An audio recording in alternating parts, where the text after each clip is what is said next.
sedar sikit lah benda ni. Kelebihan Sya'ban. Wah, duduk belawah tu. Kelebihan Sya'ban dah. Pasal kita duduk boleh Sya'ban dah. Hadis yang pertama, dzalika syahrun yakfulun nasu anhu bainar Rajabin wa Ramadan. Wa huwa syahrun turfa'u fihi al-a'mal ila rabbil alamin wa ahibbu an yurfa'a 'amali wa ana sha'im. Maksudnya itu adalah bulan yang mana manusia sering lalai akannya, iaitu bulan yang berada di antara Rajab dan Ramadan. Sya'ban ada.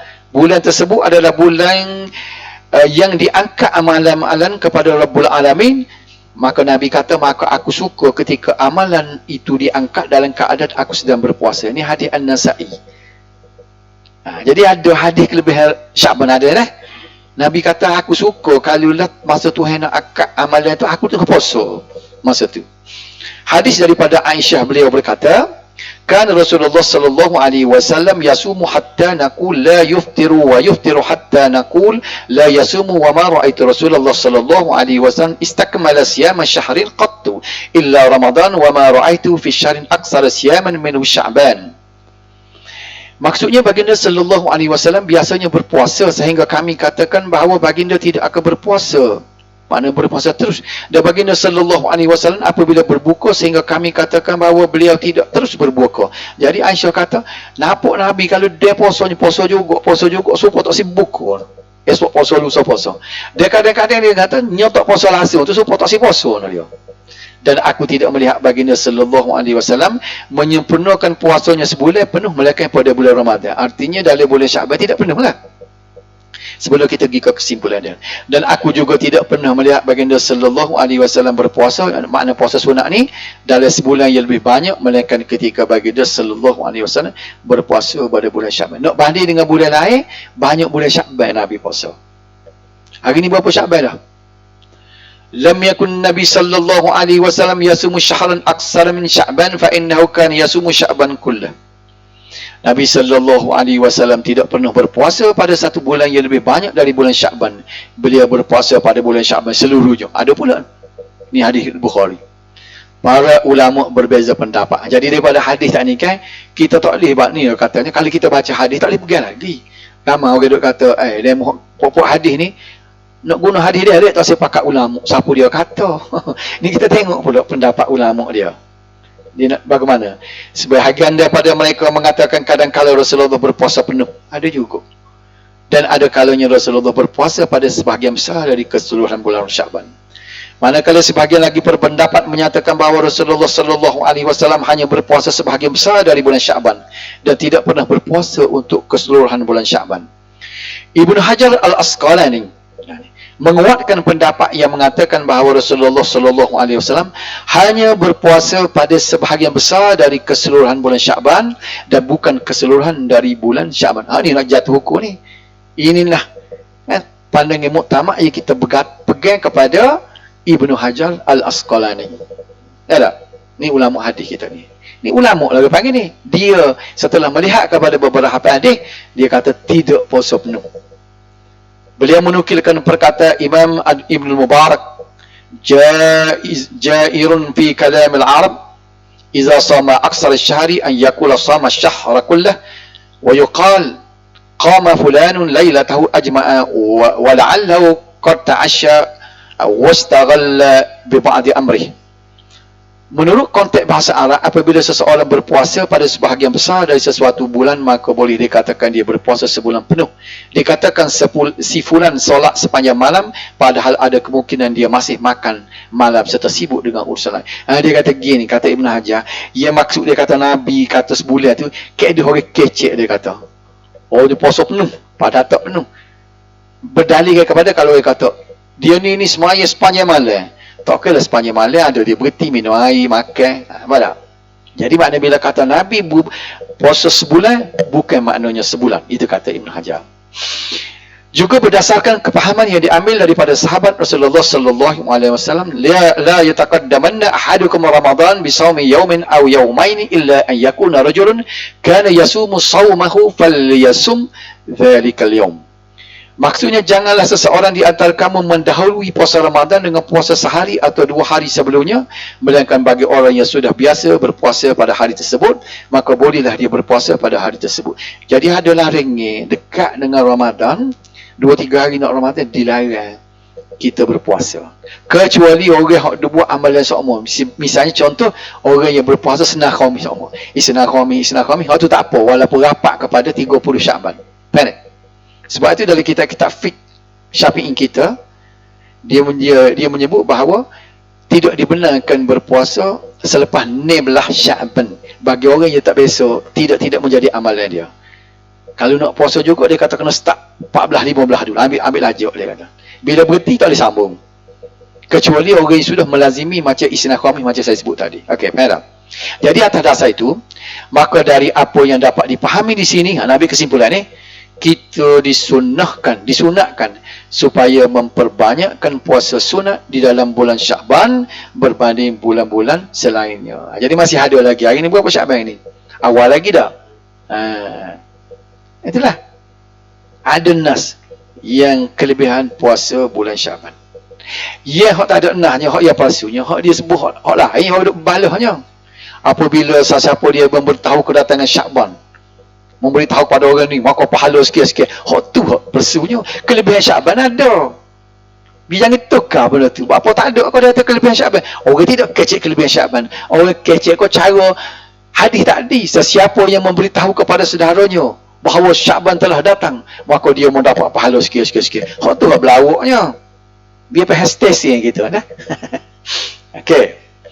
Dan tidak dianjurkan berpuasa sebulan penuh sebagaimana pendapat yang lebih tepat. Dia tak sibuk dia. Kelebihan malam nisfu Sa'ban pula. Soal lagi dah. Ni nisfu Sa'ban. Ada ke tak ada?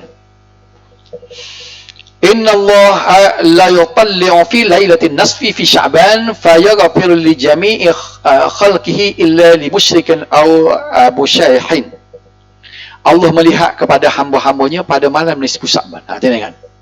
Maknanya hari ni 14, malam 15. Maka dia ampunkan semua hamba-hambanya kecuali musyrik.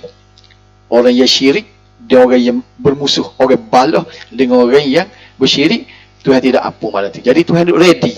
Siapa dia yang mengangkat tangan berdoa pada malam tu, Tuhan ready. Itu kelebihan dalam malam ni Syaban lah. Okey. Ini riwayat Ibn Hibban, Al-Bazzar dan lain-lain. Dan dinilai sahih oleh Albani. Hadis ni kan? Sebab apa? Cuba tengok semalam ni. Tengok ni. Pasal apa saya tulis dinilai sahih oleh Albani? Sebab ni bukan sunan sitah ni. Al-Hibban, Al-Bazzar, ini hadis-hadis yang kita jaga dengar ni lah. Tu kena ada ulama yang menilai hadis itu. Imam Asy-Syafi'i berkata dalam kitab Al-Um sebagai memberi tengok Imam Syafi'i kata, "Balaghana annahu kana yuqalu inna ad-du'a yustajabu fi 5 layalin. Fi lailatul Jum'ah wa lailatul Adha wa lailatul Fitri wa awwal lailatin min Rajab wa lailatin nisfi min Sya'ban." Katanya Imam Syafi'i, telah sampai kepada kami bahawasanya selalu dikatakan bahawa permohonan akan dikabulkan dalam 5 malam, iaitu malam Jumaat, malam hari raya Aidil Adha, malam hari raya Aidil Fitri, awal malam di bulan Rajab dan malam nisfu Sya'ban. Ibnu Taimiyah berkata, dalam hal ini pendapat yang dipegang oleh majoriti atau sebahagian besar ulama sama ada dari kalangan sahabat kami ataupun dari selainnya. Mereka menyatakan bahawa malam nisfu Sya'ban adalah malam yang memiliki keutamaannya. Ini katanya Ibn Taimiyah dalam Iqtidar Sirat Al-Mustaqim, kitab yang faham tak? Benarlah ada kelebihan puasa pada bulan Sya'ban dan ada kelebihan malam nisfu Sya'ban. Nah, yang tidak benar ni atau maudhu' Quran. Pertama, idza kana latun nisfi min Sya'ban faqumu lailaha wa sumu naharaha fa inna Allah yanzilu fiha ila sama'i dunya fayaqulu ala man mustaghfirin fa aghfir lahu ala min mustarzikun farazaqahu alla man mubtalan fa'afayahu fa'afayahu sebut afiyahu fa'afiyahu bila masuk fa'afayahu sebut afiyah afiyahu Allah kaza hatta yatla al-fajr. Maksudnya jika sekiranya malam nisfu Sya'ban maka hendaklah kamu melakukan qiyam dan berpuasa pada keesokan harinya. Ni adalah kan dari kita ada tahu malam tu kena semaya malam, kena puasa esok harinya, dia kata.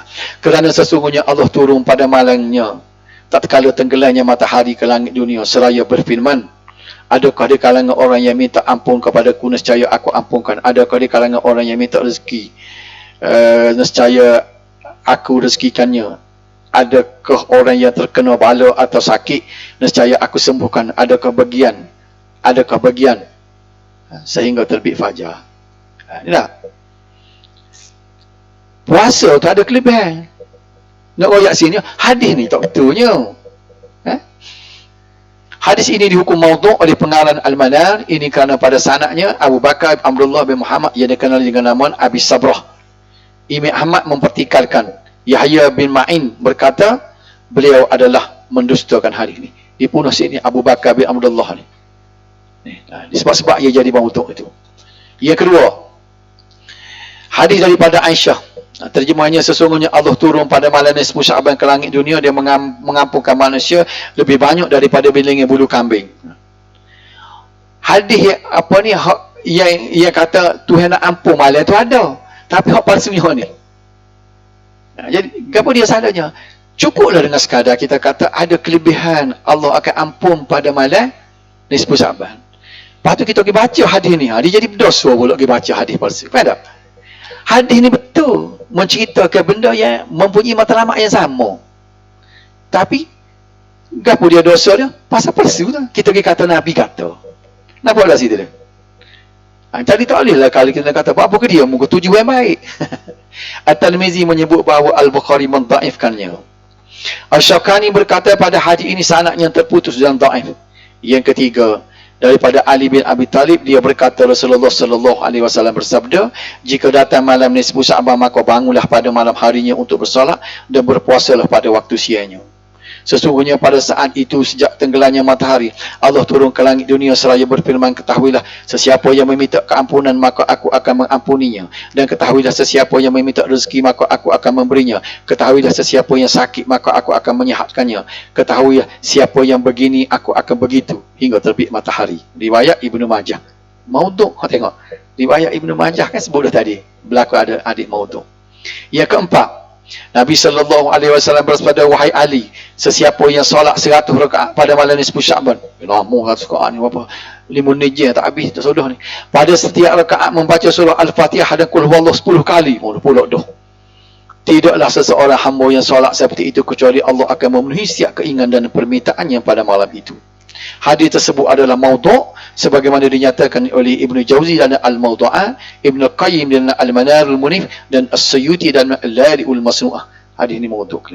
Yang kelima, sesiapa solat 12 rakaat pada malam nisfu Sya'ban dengan membaca pada setiap rakaatnya qul huwallahu 30 kali. Tadi 10 dah. Tidak keluar hingga melihat tempat duduknya, hadis ini adalah maudhu'. Sebagaimana dinyatakan oleh Ibnu Jauzi dan Al-Mawdu'ah, Ibnu Qayyim serupa juga. Namun Ibn Rajab Al-Hambali dalam kitabnya Al-Lataif Al-Ma'arif menyatakan malam nisfu Sya'ban kaum tabi'in dari penduduk Syam mengagungkannya dan bersungguh-sungguh menunaikan ibadah pada malam tersebut. Khalid bin Ma'adan, Luqman bin Amir dan lain-lain dari kalangan tabi'in Syam mendirikan salat di dalam masjid pada malam nisfu Sya'ban. Ini dia disebut lagu ni. Perbuatan mereka disetujui oleh Imam Ishaq Ibn Rahwai. Ibnu Rawahai berkata mengenai solat sunat pada malam nisfu Sya'ban di masjid secara berjemaah, hal tersebut tidak termasuk bid'ah. Tengok sini dulu. Pendapat Ibnu Rajab ini disanggah oleh ulama hadis yang mengatakan bahawa mereka mengambil pendapat asal Israiliyah. Tengok dah. No, yang kesilapan ulamanya padahalnya Ibnu Rawahai dah tersebut tu. Yang mana kebanyakan ulama hijrah menganggapnya sebagai bid'ah. Imam Syaukani berkata dalam kitabnya Al-Fawaidul Majmu'ah, telah diriwayatkan solat pada malam ini nisfu Sya'ban itu mengikut pelbagai sumber, semuanya batil dan maudhu'. Ini apa ni Syaukani kata kalau ada sebut kelebihan semaya pada malam nisfu Sya'ban, kebanyakan adalah batil dan maudhu'. Pandangan Dr. Yusuf Qaradawi dalam kitabnya Fatawa Mu'asarah. Ini kita ambil Yusuf Qaradawi kata mana. Tidak pernah diriwayatkan daripada Nabi sallallahu alaihi wasallam dan para sahabat bahawa mereka berhimpun di masjid untuk menghidupkan malam nisfu Sya'ban, membaca doa tertentu dan solat tertentu seperti yang kita lihat pada sebahagian negeri orang Islam. Bahkan di sebahagian negeri orang ramai berhimpun pada malam tersebut selepas maghrib di masjid. Apa kita buat tak? Mereka membaca surah Yasin dan solat 2 rakaat dengan niat panjang umur, 2 rakaat yang lain pula dengan niat tidak bergantung kepada manusia. Kemudian mereka membaca doa yang tidak pernah dipetik dari golongan salaf, para sahabat tabi'in dan tabi'in. Ia satu doa yang panjang yang menyanggahi nusus Al-Quran dan As-Sunnah, juga bercanggah dan bertentangan maknanya. Perhimpunan malam nisfu Sya'ban seperti yang kita lihat dan dengar yang berlaku di sebahagian negeri orang Islam adalah bid'ah dan diada-adakan sebagai muhdatsat. Yusuf Qaradawi kata. Jadi maknanya nak menghidupkan malam dengan berdoa, kalau kita berzikir, kita gapo, baca Quran apa semua, dia buat secara perseorangan. Di masjid tak apa. Tapi tidak kita buat dalam bentuk halaqah gitu. Itu mengikut Yusuf Qaradawi. Sepatutnya kita melakukan ibadat sekadar yang dinyatakan oleh nas. Segala kebaikan itu ialah mengikut salaf, katanya Yusuf Qaradawi. Segala keburukan itu ialah bid'ah golongan selepas mereka. Dan setiap yang diada-adakan muhdatsat itu bid'ah. Dan setiap yang bid'ah itu sesat. Dan setiap yang sesat itu dalam neraka. Kesimpulannya di sini. Bulan Sya'ban ada keistimewaannya. Berpuasa sunat pada bulan Sya'ban telah sabit melalui nas seperti yang disebutkan tadi. Silakan, fadal, boleh berpuasa. Jadi berpuasalah sebanyak hari yang mungkin dalam bulan tersebut. Malam nisfu Sya'ban ada keistimewaannya seperti mana nas yang dinyatakan tadi. Jadi rebutlah peluang beramal di malam tersebut seperti berdoa, berzikir, beristighfar, membaca Al-Quran dan lain-lain. Namun jangan sampai menentukan sesuatu amalan secara khusus. Kita letak kaifiat. Kena buat gini, baca gini. Seolah kita berbahagi kepada orang, ini patut dibuat. Mencipta kaifiat itu sebenarnya ulama-ulama hadis marahnya. Seolah-olah macam Nabi ajar, tertib ke baca gini, lepas baca gini kan. Atau mencipta satu kaifiat, tata cara, sesuatu amalan pada malam tersebut. Kerana dibimbangi, naik atas. Termasuk dalam perkara muhdatsat. Kita bimbang kita reka benda dia jadi muhdatsat. Sebab setiap muhdatsat membawa kepada bid'ah. Setiap bid'ah adalah sesat. Setiap yang sesat sudahnya di neraka.